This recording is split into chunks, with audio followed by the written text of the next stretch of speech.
bleeding, because we're saying if we do not do this, then our casualty is going to go into what we call circulatory shock. Okay, and with circulatory shock, the danger is we're saying that when our vital body organs are deprived of blood and oxygen, they start shutting down. Yes.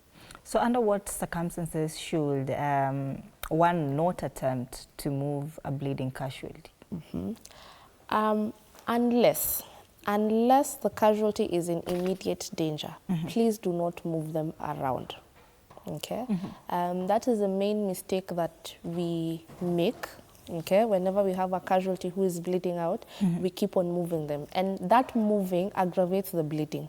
So unless there is immediate danger, if you can, leave the casualty where they are, maintain or work on applying pressure and covering the wound, and let it be that the only time we're moving this casualty is when we're taking them to hospital. Okay, but not moving them from one scene to the next to the next. I hear about it being so critical when somebody has a spinal cord injury, say broken bones or even head trauma. So what's the worst that could happen when somebody maybe with a head trauma or spinal injury is moved from one place to another? When we talk about spinal injury, we say when you find a casualty with a spinal injury, your main aim is usually one, to make sure that the head, the neck, and the back are aligned. Okay, so the danger that comes in when we start moving our casualty is that we are misaligning these three things: the head, the neck, and the back. So when we misalign, our casualty may suffer now permanent damage from the spinal injury. Because we usually say, even if your casualty has a spinal injury, does not mean that they are completely condemned to using a wheelchair. How we handle them when they're transporting them from the scene of the accident to the hospital will determine the extent. Are they going to be able to come back from it, or is it going to be something that is permanent? Okay, the same thing with a head injury, because most of the time head injury, spinal injury, they go hand in hand. So if you find a casualty with a head injury, we say just assume and treat them as if they have a spinal injury. So avoid moving them, seek for help, and then find a way of transporting them to hospital in a safe manner. So how can a lay person recognize that this one has, say, a spinal injury or that head injury? Head injury. Okay. Now, let's start with a casualty who is unconscious. Okay. So the casualty is not talking, is not moving, and they are not responsive to your commands.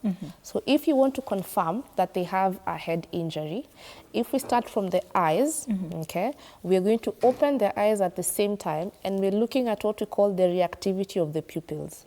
The pupils, if I can remind you, we were told when we're in school that when they're exposed to light, they become small. When they're exposed to the darkness, they become big. So if you find your casualty is not having that reaction in the eyes, then it could be an indication of what we call brain compression, okay, which is a very severe head injury. Now, when we move downwards to the neck, we talk about at the base of the neck, okay? If you find a swelling, a significant swelling, most of the time it is usually indicative of a spinal injury. Okay.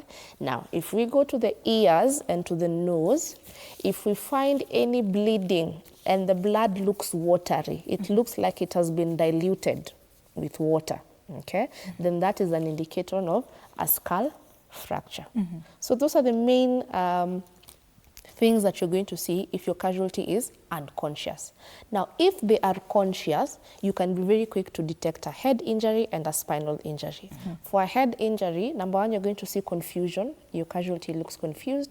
They're not in a position to make any sensible remarks. Some may complain about a headache, either a mild headache or a very serious headache, what we refer to as a migraine.